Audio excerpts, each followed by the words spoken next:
L'arrivée de ce petit être fragile qu'on va aimer de manière inconditionnelle va nous mettre en mouvement, avant tout pour le protéger, et puis très rapidement pour réaliser que le monde qui nous entoure est un monde qui est fait d'agression, est fait de danger, est fait d'enjeux, mais qu'il existe, et c'est la bonne nouvelle, et c'est là que la transition écologique peut apporter des choses, des solutions pour se frayer un chemin alternatif. Et c'est là que la naissance est fondatrice et permet justement de se mettre en mouvement.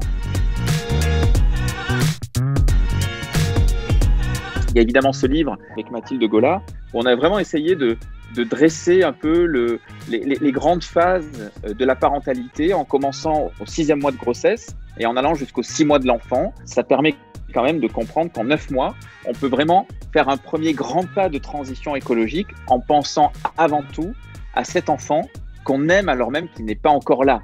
Donc ça a vraiment été fondateur. Et ensuite, j'ai travaillé sur des sujets plus courts. Donc j'ai fait des chroniques, j'ai pu rédiger des articles.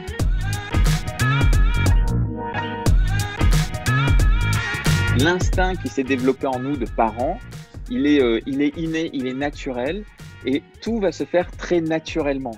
Ce qui veut dire que ce qu'on va ressentir, les vigilances qu'on va avoir pour son bébé lorsqu'il va arriver, vont être généralement tout à fait cohérentes avec les enjeux de la transition écologique. Alors bien sûr, après, il faut passer à l'action. Ça peut passer par les vêtements, les jouets, l'alimentation, c'est évidemment essentiel, la qualité de l'air, l'épargne. Le champ est très large et vraiment, ce qui est le plus important, c'est de commencer là où on en a envie.